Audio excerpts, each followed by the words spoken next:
Quisiera en esta mañana traer una exposición de la palabra que nos habla acerca de lo que es el Evangelio. ¿Qué es el Evangelio? ¿Qué es creer en Jesucristo? ¿Qué es?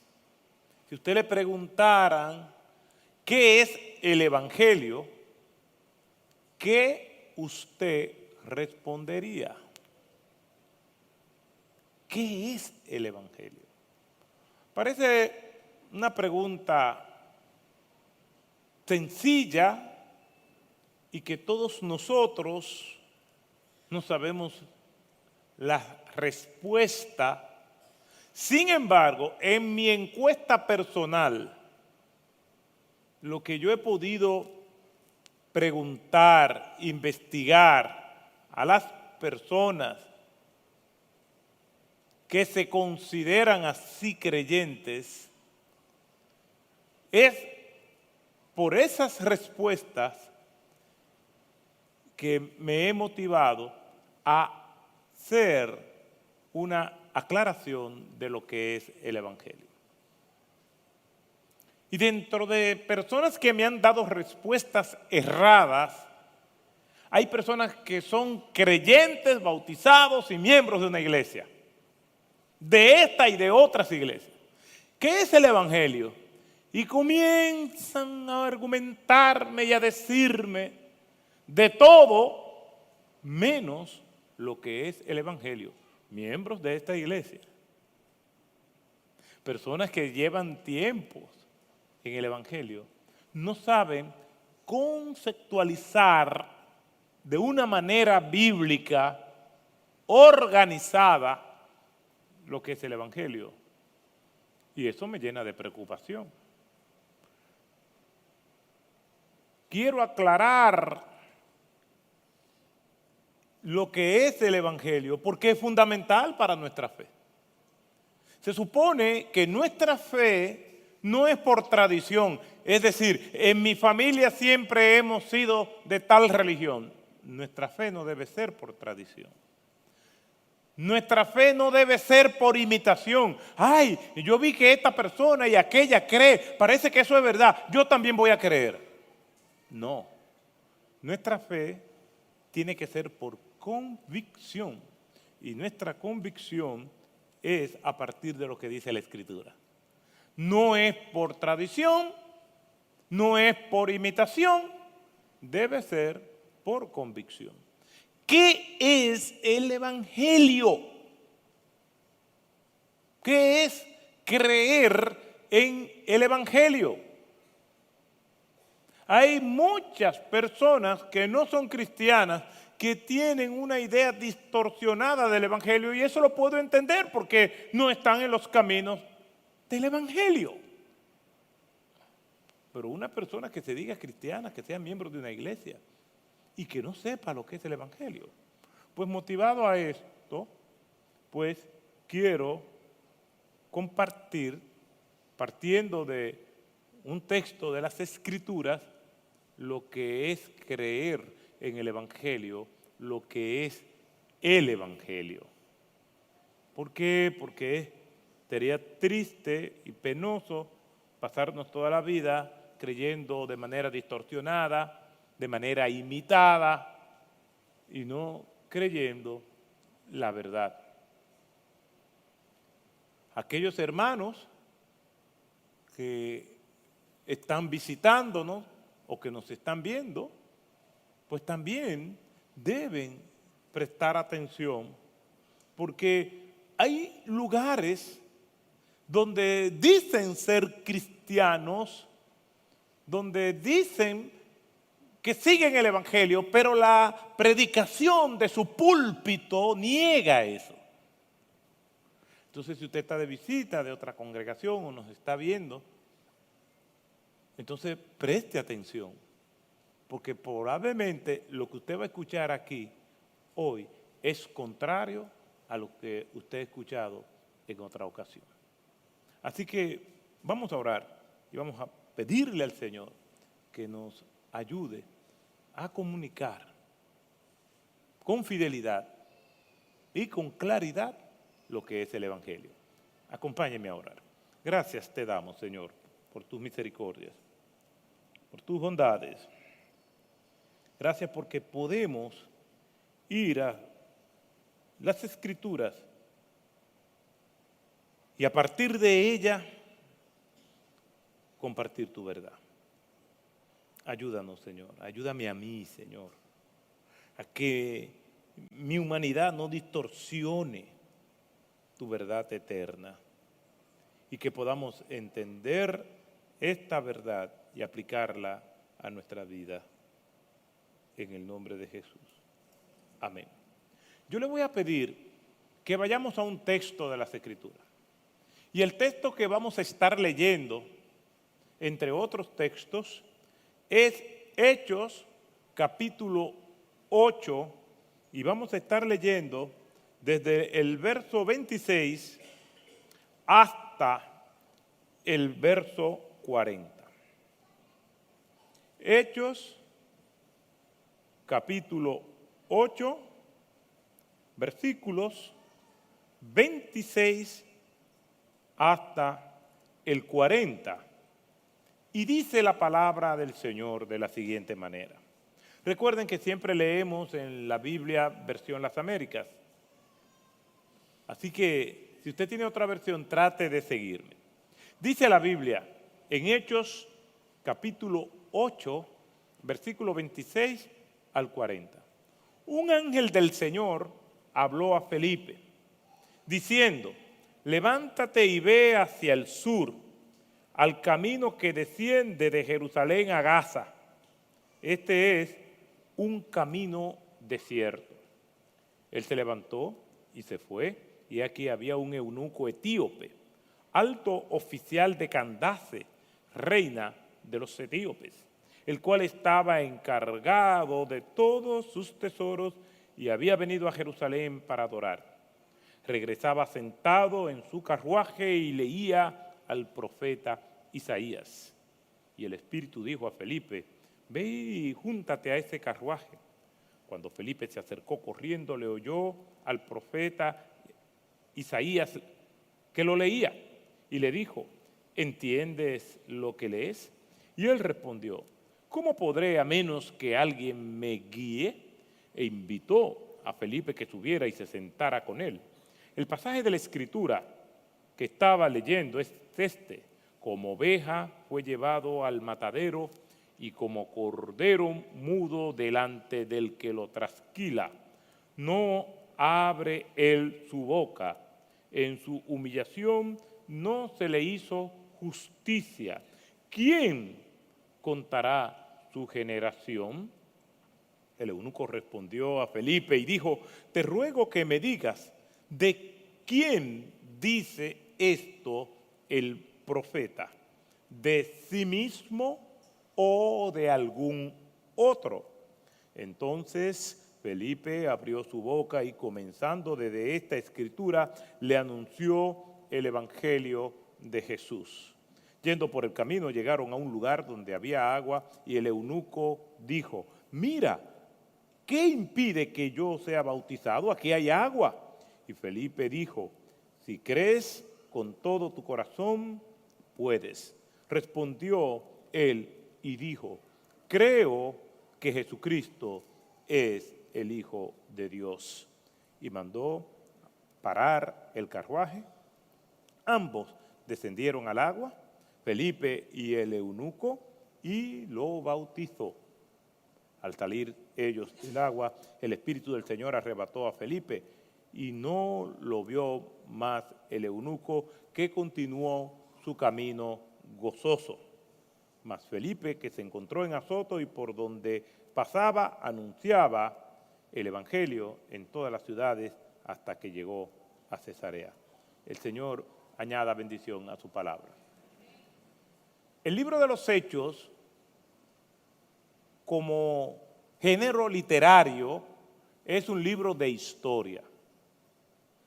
Y este libro de los Hechos narra aproximadamente los primeros 32 años de la iglesia cristiana.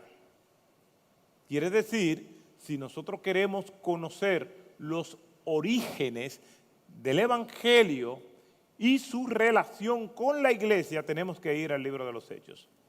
¿Por qué? Porque el Evangelio ciertamente nace con Jesucristo, pero la iglesia como institución es narrada en el libro de los Hechos. ¿Por qué? Porque con la llegada del Espíritu Santo sobre toda criatura que estaban allí en el aposento alto, pues ahí da inicio a la iglesia de nuestro Señor Jesucristo. Lo que quiere decir que el libro de los Hechos es un libro de historia. Si yo quiero conocer la historia de la iglesia desde sus inicios, entonces debo de ir al libro de los Hechos.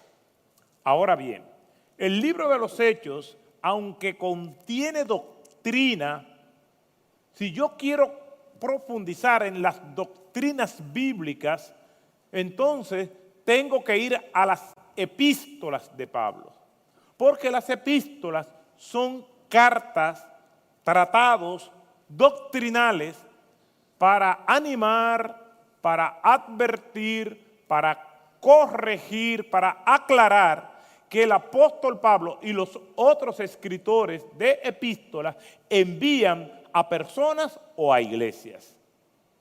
El apóstol Pablo escribió un total de 13 cartas o epístolas que son dirigidas mayormente a iglesias, pero también son dirigidas a individuos como Primera y Segunda de Timoteo, Tito y Filemón.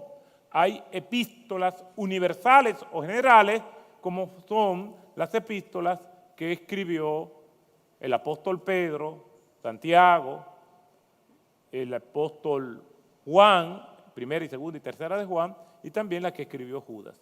Quiere decir que todas esas epístolas tratan de los temas que ya le dije: animar, advertir, corregir, prevenir, aclarar cosas a las iglesias o en individuos o destinatarios en sentido general. Entonces, pastor, yo no puedo hacer doctrina del libro de los Hechos porque es un libro histórico. Sí puedo hacer doctrina. Sin embargo, estas doctrinas tienen que estar revalidadas como normativas en las epístolas. Es decir, si yo leo algo en el libro de los Hechos que no me lo revalida alguna epístola o las epístolas, entonces tengo que tener cuidado con hacer de eso una doctrina. Voy a poner un ejemplo. Cuando nosotros vamos a Hechos capítulo 2, nosotros vemos que vino el Espíritu Santo sobre toda criatura, o sobre todo los que estaban en el aposento alto. Y hablaron diferentes idiomas. Y todos esos idiomas que hablaron fue precisamente como una manera, una manifestación del poder del Espíritu Santo, porque esos que estaban hablando en otro idioma no lo hablaban, fue algo milagroso. Ahora bien, si yo me acerco a ese texto de Hechos capítulo 2, me voy a dar cuenta que se estaba celebrando la fiesta de Pentecostés. Y esa fiesta de Pentecostés era una de las fiestas más importantes de la tradición judía.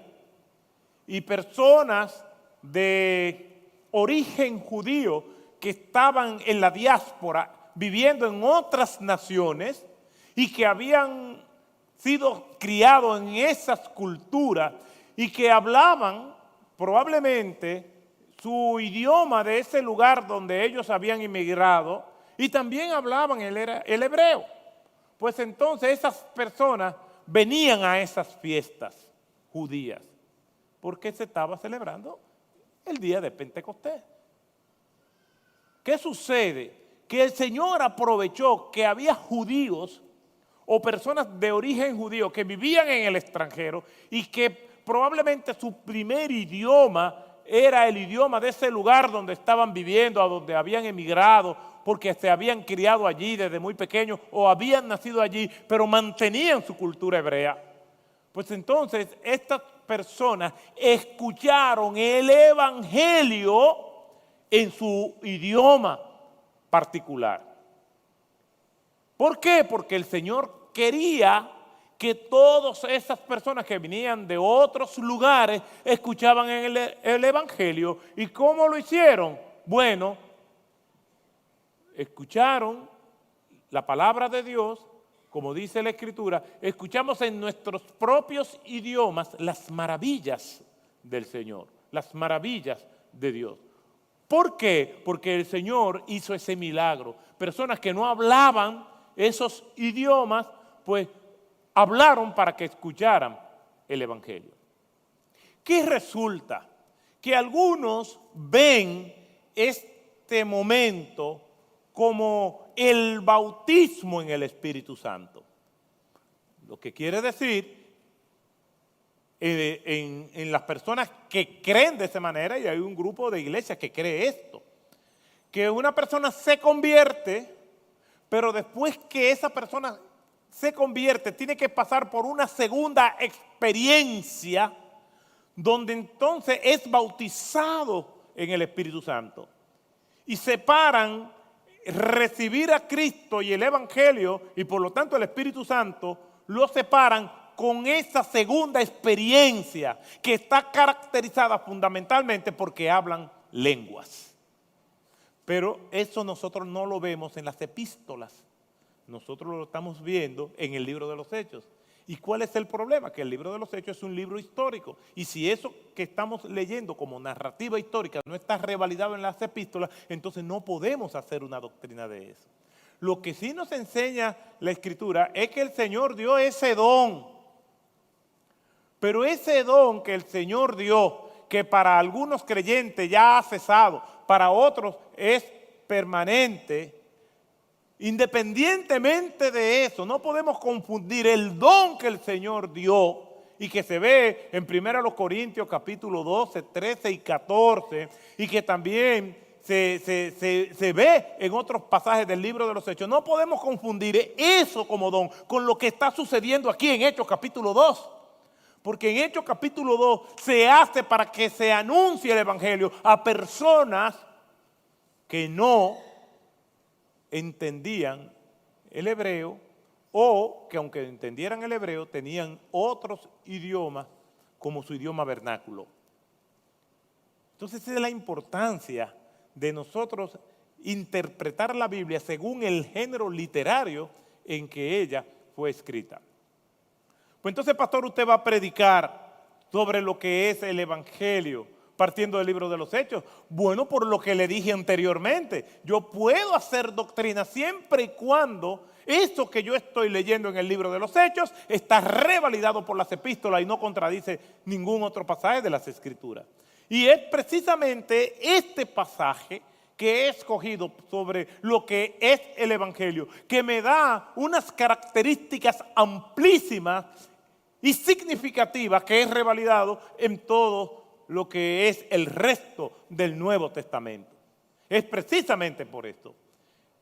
La palabra evangelio tiene una definición etimológica, significa buenas nuevas. La etimología habla acerca del origen de las palabras, y entonces podemos decir, bueno, ¿qué es el evangelio? Bueno, podemos dar una definición etimológica. Es las buenas nuevas, viene del griego evangelion, que significa buenas noticias, buenas nuevas. Sí, pero eso no me da un concepto amplio. Yo sé que son buenas noticias, pero no es una definición profunda y que nos da una idea clara del todo el alcance y la dimensión de lo que es el evangelio. Por lo tanto, si nosotros leemos este pasaje, sí vamos a encontrar eso que nosotros estamos buscando y que responde a nuestras preguntas sobre lo que es el evangelio. El pasaje comienza, si nosotros nos vamos a algunos versículos más atrás, comienza de la predicación de Felipe en la región de Samaria. Cuando nosotros vamos al capítulo 8, a sus orígenes, nosotros nos vamos a dar cuenta que este capítulo 8 trata de cómo fueron esparcidos los cristianos cuando vino una gran persecución. Y dice la Escritura que todos fueron esparcidos y tuvieron que salir de Jerusalén por la persecución. Y de esos que salieron de Jerusalén se encontraba el evangelista Felipe. Y el Señor lo dirigió hacia la ciudad de Samaria, donde tuvo un respaldo extraordinario de Dios, predicando la palabra de Dios en aquella región de Samaria. Vamos a leerlo. Hechos capítulo 8. Y dice el versículo 1, en aquel día de Hechos de los Apóstoles, capítulo 1, en aquel día se desató una gran persecución en contra de la iglesia en Jerusalén, y todos fueron esparcidos por las regiones de Judea y Samaria, excepto los apóstoles. Y algunos hombres piadosos sepultaron a Esteban y lloraron a gran voz por él. Pero Saulo, que después el Señor lo llamaría salvación, que es Pablo posteriormente, Saulo hacía estragos en la iglesia, entrando de casa en casa y arrastrando a hombres y mujeres, los echaba en la cárcel. Ese era Saulo, que posteriormente conoceríamos o conoceremos como Pablo. Entonces, miren lo que dice el texto. Así que los que habían sido esparcidos iban predicando la palabra. Felipe descendió a la ciudad de Samaria y les predicaba a Cristo. Y las multitudes prestaban atención a lo que Felipe decía al oír y ver las señales que hacía. Entonces, Felipe fue uno de esos que fueron esparcidos y fue llevado hasta la ciudad de Samaria. Luego de terminar en Samaria, un ángel del Señor habló a Felipe diciéndole, levántate y ve hacia el sur, al camino que desciende de Jerusalén a Gaza. Este es un camino desierto. Quiere decir que nosotros vemos en este pasaje que el contexto en el que se dan los eventos de Hechos capítulo 8, desde el versículo 26 en adelante, está precedido por lo que Felipe venía haciendo. O sea que lo que Felipe vemos haciendo, predicándole a una persona, él lo había hecho con anticipación en la ciudad de Samaria, predicándole a multitudes. Este pasaje nos presenta un modelo claro de lo que es el Evangelio de nuestro Señor Jesucristo. Y sí, es verdad, el Evangelio son las buenas nuevas, pero el Evangelio es más que buenas nuevas. Esa es la fachada, pero tenemos que ver las estructuras que forman este armazón que se llama el Evangelio. Sí, son buenas noticias, pero ¿cuáles son esas estructuras, los fundamentos que nos dan una aclaración de lo que es el Evangelio? Bueno, este pasaje lo encuentra. Y lo primero que nosotros vemos, por lo que nos dice el versículo 26, es que en primer lugar, cuando hablamos del Evangelio, estamos hablando de que el Evangelio es una iniciativa de Dios. Mire que los seres humanos han inventado muchísimas cosas. Hace algunas semanas hablábamos de algunos inventores donde Dios ha derramado su gracia común y derramó su gracia común sobre ellos y han hecho inventos que nos favorecen en la vida, que nos hacen la vida más fácil. La tecnología en el orden de la comunicación, la tecnología en el orden del transporte, la tecnología médica. Eso ha avanzado de forma tal que la vida se hace más fácil. Y vemos que anualmente se entregan premios a personas que se han destacado en un área determinada del saber. El ser humano ha inventado muchísimas cosas geniales, buenísimas, para el bienestar colectivo, para el bienestar de la humanidad. Pero el Evangelio no ha sido inventado por los seres humanos. Hay personas que dicen, yo no leo la Biblia porque la Biblia lo inventó un vivo. No sé si han escuchado eso. Las iglesias, yo no voy a la iglesia porque la iglesia está llena de hipócritas. Y así piensan que el Evangelio también es una estrategia humana. Karl Marx decía, la religión es el opio de los pueblos. Y hay personas que ven con recelo todo lo que tiene que ver con la Biblia y el Evangelio. Piensa que es para personas que no son pensantes, para personas ignorantes, lo cual no es verdad, y ya le he dicho anteriormente que no compren ese discurso. El Evangelio no es inventado por el hombre, el Evangelio es creación de Dios.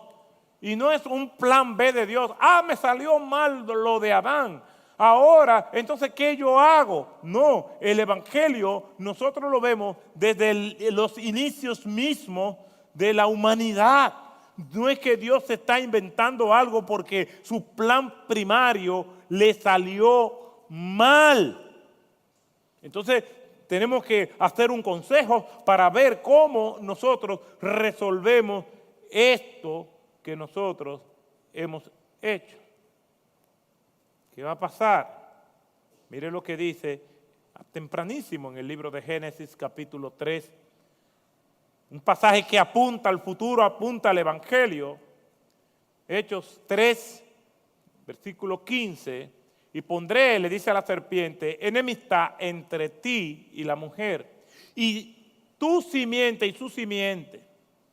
Él te herirá en la cabeza, es decir, la simiente de la mujer, apuntando a Cristo. La serpiente muere por la obra de Cristo y tú lo herirás en el calcañar. La herida que tú le harás no será una herida mortal, es una herida que va a hacer daño, pero no será mortal. Desde ahí se viene hablando del Evangelio y ese deseo de Dios de salvar a las naciones, como le dijo el Señor en el llamado que le hace a Abraham en Génesis capítulo 12, versículo 1. Sal de tu tierra y de tu parentela a la tierra que yo te he de mostrar. Y entre las cosas que el Señor le dice a Abraham, y haré de ti una gran nación, y en ti serán benditas todas las naciones de la tierra. Y vemos Dios queriendo salvar a los de Nínive mediante la obra de la proclamación de la verdad con Jonás.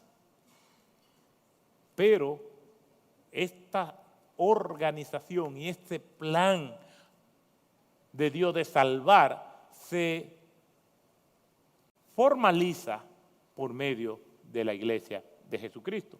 Y aquí vemos a Felipe predicando el Evangelio. Pero vemos que en este pasaje, del versículo 26 al 40, hay algunos términos que se usan tanto en el versículo 26 como en el versículo 29, como en el versículo 39. Que vemos que Dios es el dueño de su evangelio, que Dios es el que toma la iniciativa de buscarnos. Un ángel del Señor habló a Felipe diciendo, versículo 26, versículo 29, y el Espíritu dijo a Felipe, versículo 39, al salir ellos del agua, el Espíritu del Señor arrebató a Felipe. ¿Qué indica esto? Que el Señor está dirigiendo todo. La iniciativa del Evangelio es del Señor. La creación del Evangelio es del Señor. Que nosotros vivamos en el Evangelio es del Señor. Que nosotros compartamos el Evangelio. Todo eso viene del Señor, no viene de nosotros. La iniciativa de buscarnos, de salvarnos, la iniciativa de que escuchemos el mensaje, de que podamos entenderlo, todo eso viene del Señor, no viene de nosotros. Y una de las cosas que me motivó a compartir esto Y que hay gente que tú le explicas el evangelio al revés y al derecho, de arriba abajo, y no lo entienden. Yo he pasado tiempo hablando con personas que me han permitido hablarle. Y le explico el evangelio con la mayor simpleza y claridad y sencillez que yo puedo. Y le he estado orando en todo el momento, Señor, dirígeme. Que esta persona pueda entender. Y cuando estamos proclamando el evangelio, la persona tiene que estar consciente, si lo entendió, que con el evangelio es salva y va para el cielo. Y que sin el evangelio está perdida y va para el infierno. Una persona tiene que entender que por sus buenas obras no se puede salvar. Una persona debe entender que no es algo a que yo estoy en un buen ambiente y sano. Una persona debe de entender que no es por tradición. En mi familia van a la iglesia y yo los acompaño y eso es bonito. O por imitación porque gente famosa van allí. O por fascinación porque me encanta la música, cómo lo hacen o como quien habla. No, una persona debe de entender la esencia del evangelio, y es que Cristo vino a este mundo formado por personas pecadoras y que nosotros nacimos en nuestros pecados, nacimos muertos en delitos y pecados, que no podemos tener unos sentidos hacia lo espiritual porque estamos muertos y que pecamos y hacemos todas las cosas que hacemos porque espiritualmente estamos muertos. No hay forma de que entendamos. Por lo tanto, la fuente de vida no se autogenera por un muerto. Tiene que haber una fuente de vida externa. ¿Y qué dice Cristo? Yo soy el camino, la verdad y la vida. Y Cristo viene y nos enchufa por su Espíritu Santo. Y entonces entendemos. ¿Cómo alguien se atreve a decir que se convirtió porque él buscó de Dios? No he visto una declaración más arrogante. No fui yo que busqué a Dios. No, tú buscaste a Dios porque ya Dios te estaba buscando. Te hizo entender, te hizo ver con claridad su evangelio y creíste. La gente de Samaria odiaban a los judíos, pero Dios los amaba a ellos y lo vemos en Jesucristo. ¿Y qué es lo que nos dice la palabra de Dios? En Juan capítulo 4, versículo 3, que Jesús salió de Judea, que está en el sur, rumbo a Galilea, que está en el norte, y le era necesario pasar por Samaria. ¿Por qué? Porque el Señor tenía una cita con esa mujer que iba a sacar agua en el pozo. Él tenía a esa mujer en su agenda, aunque esa mujer no tuviera a Cristo en su agenda. Porque antes de que ella se pudiera fijar en Cristo, Cristo desde la eternidad ya se había fijado en ella. Y en ese momento, en el tiempo y en el espacio marcado de la eternidad, Jesús la iba a salvar como lo hizo. Y eso fue lo que hizo Jesús con cada uno de nosotros. Y fue porque usted lo buscó. No, pero pastor, es que yo recuerdo que yo comencé a inquietarme. Claro, porque el Señor puso esa inquietud en ti. Lo que te quiero decir no es que tú no hayas buscado intelectualmente, pero quien movió esa intención es el Espíritu Santo del Señor. Y aquí nosotros lo vemos en este pasaje. Un ángel del Señor habló a Felipe diciendo, levántate y ve hacia el sur. Es el Señor que lo está guiando. Y aquí vemos una combinación de la soberanía del Señor, de sacar a Felipe de Samaria, donde había mucha gente que se estaban convirtiendo, un ministerio masivo, exitoso, para sacarlo en su momento más extraordinario, para llevárselo a otro lugar a predicarle a una sola persona. Es como que el Señor me diga, Otto, ya tú tienes 30 años en la Ivo, vámonos para otro lugar. ¿Cuántos dicen amén? Pero eso puede pasar. Porque el Señor, pero no estamos diciendo que el Señor es el dueño de su evangelio. Y es el dueño de nosotros. Si movió al eunuco a otro sitio, también me puede mover a mí.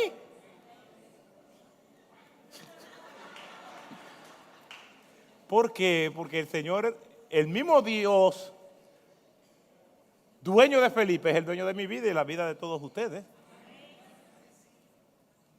Dios es el que decide todas nuestras decisiones, todas nuestras cosas, todos nuestros pasos. Es Él que lo guía. El Evangelio es una iniciativa de Dios.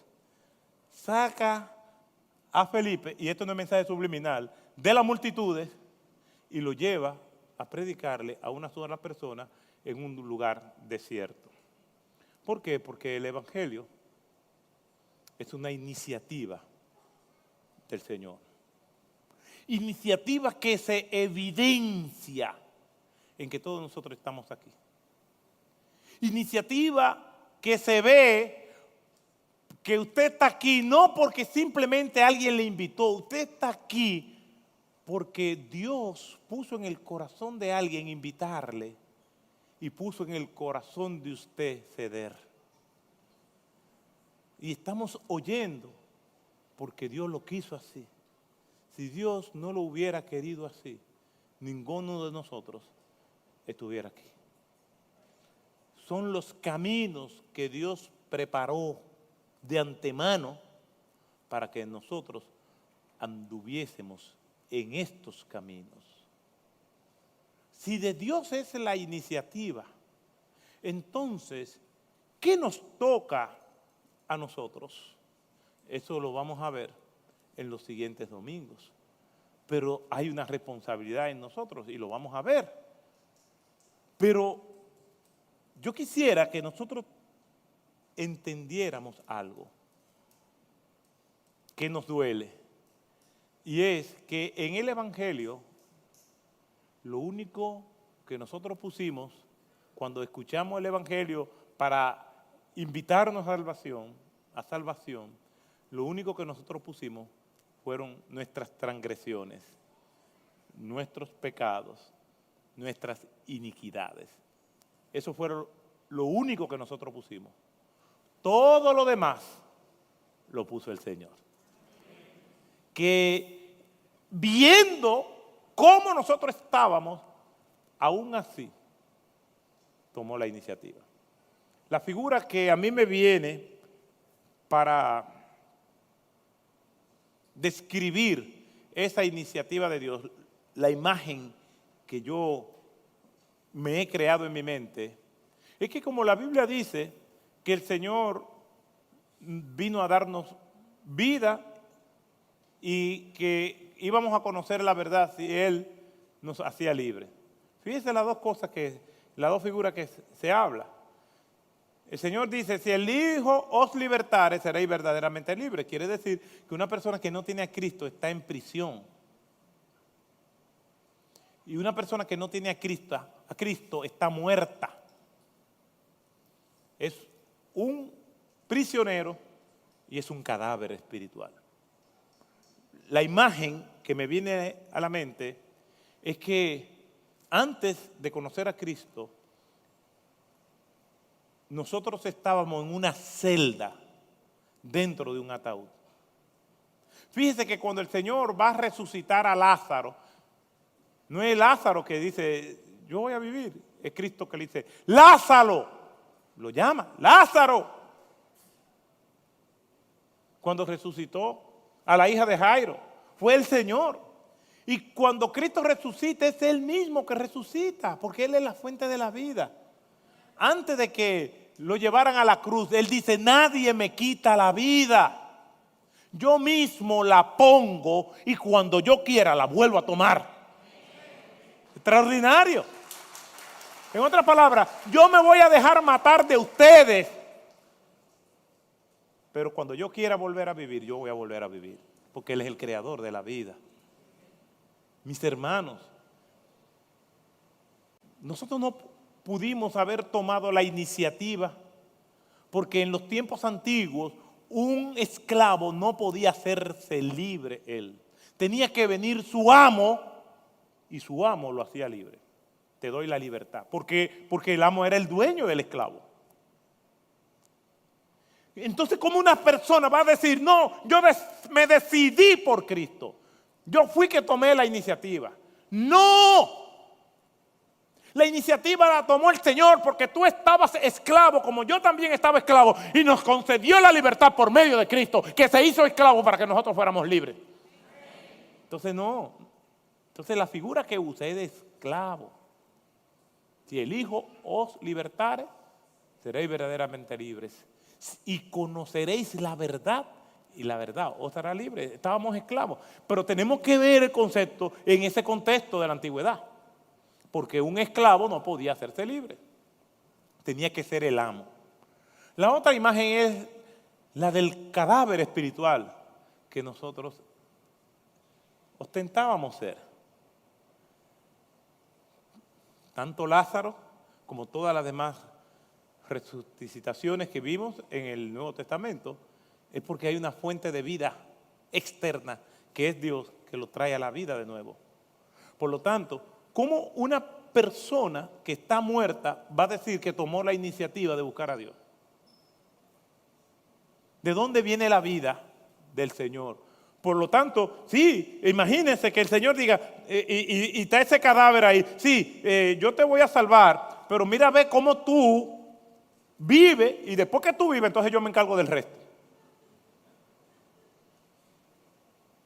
Cuando una persona entiende que la salvación depende de ella, lo que está diciendo es que ella misma se salvó.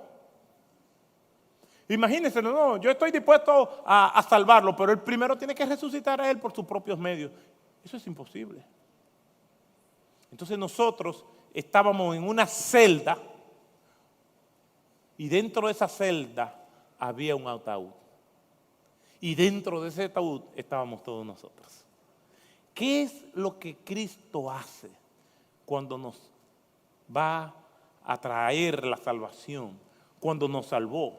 Y es lo mismo que quiere hacer con los que están aquí, que no conocen a Cristo, que nos están viendo de manera virtual.